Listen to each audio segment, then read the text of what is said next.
अगर कोई investor long track record वाला मिड कैप फंड फाइंड कर रहा है जो कि लो एयूएम के साथ में हो, तो वहां पर Invesco India mid cap fund and Edelweiss mid cap fund निकल कर आते हैं। तो दोस्तों, कई बार ऐसा होता है कि हम आसानी से किन्हीं दो फंड्स में से किसी एक का चयन नहीं कर पाते। तो इसके लिए हमें इनका डीप एनालिसिस करना जरूरी हो जाता है, जिससे कि हम एक सही डिसीजन पे पहुंच सकें। तो दोस्तों, आज हम Invesco India mid cap fund and Edelweiss mid cap fund को आपस में कंपेयर करेंगे और वीडियो के लास्ट में हम ये जानेंगे कि इनमें से कौन सा मिड कैप फंड बेटर है। तो चलिए दोस्तों, कंपैरिजन की शुरुआत फंड्स की बेसिक डिटेल से करते हैं।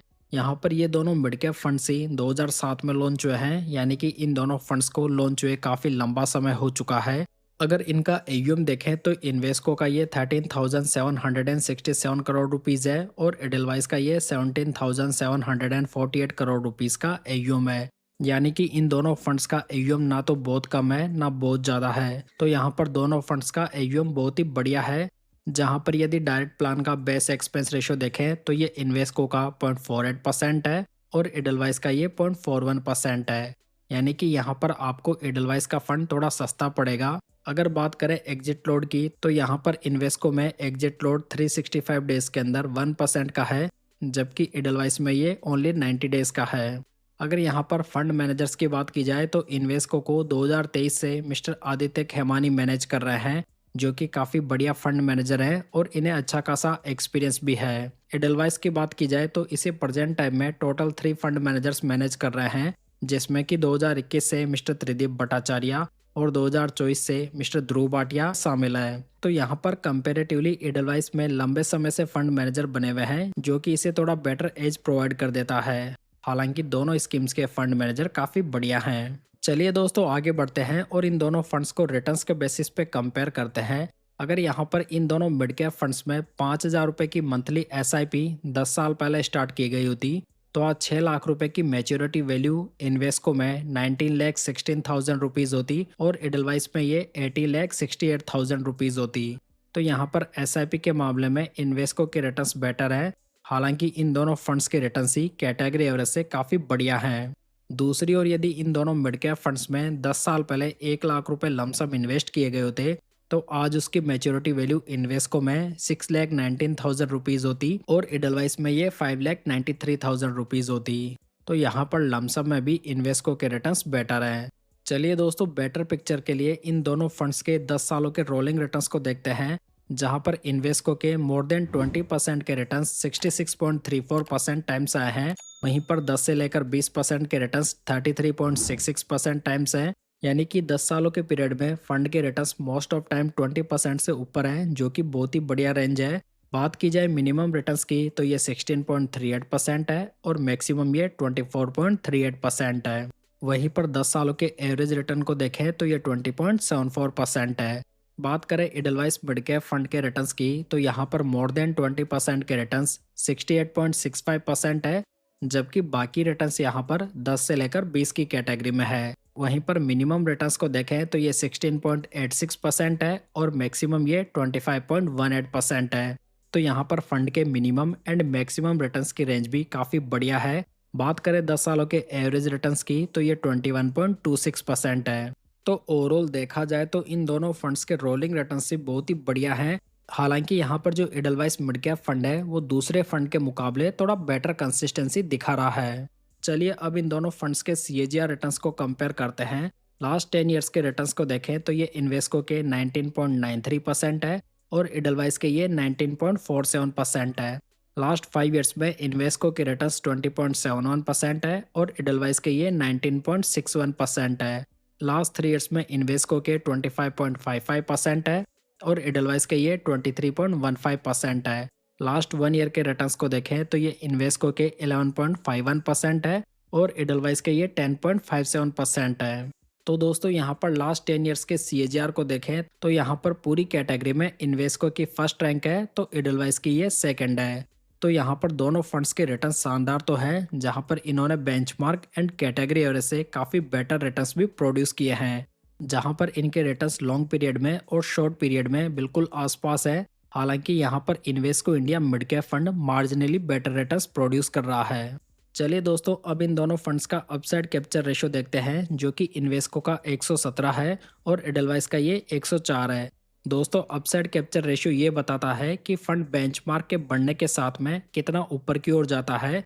तो यहाँ पर इन्वेस्को का अपसाइड कैप्चर रेशियो एडलवाइस के कंपैरिजन में काफ़ी बढ़िया है। वहीं पर दूसरी ओर बात करें डाउनसाइड प्रोटेक्शन की, तो ये इन्वेस्को का 98 है और एडलवाइस का ये 85 है। तो दोस्तों, डाउनसाइड प्रोटेक्शन हमें ये बताता है कि फंड बेंचमार्क के कंपैरिजन में मार्केट क्रैश में कितना गिरता है। तो यहाँ पर जो इन्वेस्को है उसमें ज़्यादा करेक्शन देखे जाते हैं, जबकि एडलवाइस में इन्वेस्को के कंपैरिजन में काफ़ी कम करेक्शन होते हैं। कहने का मतलब यह है कि यहाँ पर इन्वेस्को बढ़ता भी ज़्यादा है तो यहाँ पर करेक्शन भी ज़्यादा देखे जाते हैं, जबकि एडलवाइस थोड़ा कम बढ़ता है। हालांकि यहाँ पर मार्केट गिरावट में कंपैरेटिवली कम करेक्शन देखे जाते हैं। इसी वजह से यहाँ पर इन दोनों फंड्स में एक अच्छा बैलेंस भी बना हुआ है। अगर आगे बढ़े और इन दोनों फंड्स के रिस्क रेशियोज को देखें, तो अल्फा की बात की जाए तो यहाँ पर इन्वेस्को का 5.95% है और एडलवाइस का 4.46% है। दोस्तों, अल्फा रेशियो ये बताता है कि फंड अपने बेंचमार्क इंडेक्स के कंपैरिजन में कितने बढ़िया रिटर्न्स बना रहा है। तो ये दोनों फंड्स का बहुत ही बढ़िया है, जहाँ पर ये इन्वेस्को का बेटर है। बात की जाए बीटा की, तो ये इन्वेस्को का 1.02 है और एडलवाइस का ये 0.95 है। दोस्तों, बीटा रेशियो जो होता है वो किसी फंड की वोलेटिलिटी को मेजर करता है। तो यहाँ पर जो Invesco India mid cap fund है वो एक हाई वोलेटाइल फंड है, जबकि एडलवाइस में हमें कम वोलेटिलिटी देखने को मिलती है। बात की जाए शार्प रेशियो की, तो ये इन्वेस्को का 1.01 है और एडलवाइस का ये 0.98 है। शार्प रेशियो ये इंडिकेट करता है दोस्तों कि फंड कितने रिस्क फ्री रिटर्न्स बनाकर दे रहा है। तो ये जितना ज़्यादा होगा उतना बढ़िया माना जाएगा। तो ओवरऑल देखा जाए तो इन दोनों फंड्स के रिस्क रेशियोज बहुत ही बढ़िया हैं। हालांकि ये थोड़े इन्वेस्को के बेटर माने जा सकते हैं, लेकिन दूसरी ओर ये फंड एक हाई वोलेटाइल नेचर का फंड भी है। चलिए आगे बढ़ते हैं और इन दोनों फंड्स के पोर्टफोलियो को देखते हैं, जहां पर यदि नंबर ऑफ स्टॉक्स को देखें तो ये इन्वेस्को में 44 है और एडलवाइस में ये 92 है। टॉप 10 स्टॉक्स का वेटेज देखें तो इन्वेस्को में ये 47.29% है और एडलवाइस में ये 22.44% है। तो दोस्तों, यहाँ पर ये क्लियरली आइडिया लग रहा है कि इन्वेस्को का जो पोर्टफोलियो है वो एक कॉन्सेंट्रेटेड पोर्टफोलियो के अप्रोच को फॉलो करता है, जबकि जो एडलवाइस का पोर्टफोलियो है वो एक वेल डाइवर्सिफाइड पोर्टफोलियो नजर आ रहा है। बात की जाए पी रेशियो की, तो ये इन्वेस्को का 47.21 है और एडलवाइस का ये 29.93 है।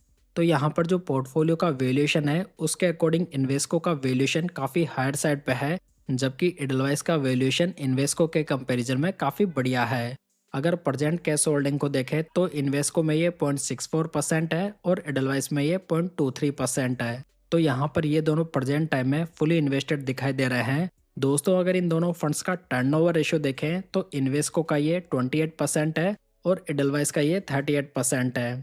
दोस्तों, किसी फंड का टर्नओवर रेशियो हमें यह बताता है कि फंड मैनेजर पोर्टफोलियो में एक साल में कितने ज़्यादा चेंजेस करता है। तो यहाँ पर दोनों फंड्स के पोर्टफोलियो में बहुत ज़्यादा चेंजेस नहीं होते हैं, जो कि दोनों फंड्स के लिए बढ़िया माना जा सकता है। दोस्तों, आप यहाँ पर इन दोनों फंड्स का एसेट एलोकेशन देख सकते हैं, जहाँ पर जो एडलवाइस मिड कैप फंड है उसने लार्ज कैप स्टॉक्स में थोड़ा ज़्यादा एक्सपोजर लिया हुआ है। हालांकि इसका स्मॉल कैप में कैटेगरी एवरेज से भी कम एलोकेशन है, जबकि यहाँ पर हम देख सकते हैं कि इन्वेस्को ने स्मॉल कैप स्टॉक्स में भी 24.06% का बहुत ही बड़ा एलोकेशन लिया हुआ है। इसी स्मॉल कैप के हाई एलोकेशन की वजह से ये फंड थोड़ा ज़्यादा रिस्की बन जाता है। हालांकि इसी स्ट्रेटजी को फॉलो करके फंड ने बेटर रिटर्न्स भी प्रोड्यूस किए हैं। अगर इनके टॉप सेक्टर्स की बात की जाए तो इन्वेस्को ने services, financial, health care, construction and capital goods में हाईएस्ट एक्सपोजर लिया हुआ है। एडलवाइस की बात की जाए तो इन्होंने financial, capital goods, services, health care और ऑटोमोबाइल में हाईएस्ट एक्सपोजर बनाया हुआ है। तो यहाँ पर इन दोनों मिड कैप फंड्स का डाइवर्सिफिकेशन बढ़िया माना जा सकता है। दोस्तों, आप यहाँ पर इन दोनों मिड कैप फंड्स के टॉप स्टॉक्स की होल्डिंग को देख सकते हैं, जहाँ पर इन्वेस्को में हमें टॉप स्टॉक्स में थोड़ा बहुत कॉन्सेंट्रेशन दिखाई दे रहा है। हालांकि फिर भी ये एक्सेप्टेबल माना जा सकता है। अगर यहाँ पर इन्वेस्को इंडिया मिड कैप और एडलवाइस मिड कैप फंड का आपस में ओवरलैप स्कोर चेक करें तो ये 19.30% आता है, जो कि एक अच्छा स्कोर माना जा सकता है। दोस्तों, अगर आप म्यूचुअल फंड को लेकर सीरियस है और इसे बेसिक से लेकर एडवांस तक सीखना चाहते हैं, तो इसके लिए मैंने म्यूचुअल फंड की एक बहुत ही बढ़िया मास्टर ई बुक तैयार की है, जिसका कि लिंक आपको डिस्क्रिप्शन बॉक्स और पिन कमेंट में देखने को मिल जाएगा। किए गए एनालिसिस के बेसिस पर देखें तो दोनों मिड कैप फंड्स यहाँ पर बढ़िया फंड्स हैं, लेकिन दूसरी ओर इन दोनों फंड्स की स्ट्रेटजी अलग अलग है। जहां पर Invesco India mid cap fund एक एग्रेसिव नेचर का फंड है, जिसमें कि ये हाई ग्रोथ कंपनीज को पिक करता है। इसी वजह से इस फंड ने स्लाइटली बेटर रिटर्न्स पे निकाल कर दिए हैं, लेकिन इस वजह से ये फंड एक हाई बीटा फंड बन जाता है। वहीं पर एडलवाइस मिड कैप फंड की बात की जाए तो ये फंड अपने विनर स्टॉक्स के साथ में लॉन्ग टर्म इन्वेस्टिंग करके रिटर्न्स बनाने को देखता है। साथ ही इसका वैल्यूएशन इन्वेस्को के कंपैरिजन में काफ़ी सस्ता भी है। वहीं पर जो इन्वेस्को है उसके एसेट एलोकेशन में हम देखेंगे तो लगभग 24% स्मॉल कैप स्टॉक्स में भी एलोकेशन लिया गया है। तो दोस्तों, जब हम मिड कैप फंड में इन्वेस्ट कर रहे हैं और यदि वो फंड स्मॉल कैप स्टॉक्स में ज़्यादा एलोकेशन लेकर बेटर रिटर्न्स निकाल रहा है तो ये हमारे लिए इतना बड़ा पॉजिटिव नहीं है। वहीं पर एडलवाइस में ऐसी कोई प्रॉब्लम नहीं है। इसी वजह से यहाँ पर एडलवाइस को थोड़ा बहुत एज मिल जाता है। ओवरऑल अगर आप एक ऐसे इन्वेस्टर हैं जो कि एग्रेसिव नेचर के हैं और हाई वॉलेटिलिटी को सहन कर सकते हैं तो यहाँ पर इन्वेस्को इंडिया आपके लिए बेटर चॉइस हो सकता है। जबकि वैल्यू इन्वेस्टिंग फॉलो करने वालों के लिए या लॉन्ग टर्म इन्वेस्टर्स के लिए एडलवाइस मिड कैप फंड एक बढ़िया चॉइस बन जाता है। लेकिन दोस्तों, यहाँ पर फ्यूचर पर्सपेक्टिव एंड वैल्यूएशन को देखें तो यहाँ पर एडलवाइस मिड कैप फंड को मैं थोड़ा एज जरूर दूंगा। तो दोस्तों, ये था Edelweiss mid cap fund and Invesco India mid cap fund का कंपैरिजन वीडियो। अगर इन्फॉर्मेशन आपको पसंद आई हो तो वीडियो को लाइक, कमेंट एंड शेयर जरूर कीजिएगा। साथ ही पूंजी गाइड यूट्यूब चैनल को सब्सक्राइब जरूर कर लीजिएगा। तो चलिए दोस्तों, फिर मिलते हैं किसी नई इन्फॉर्मेशन के साथ।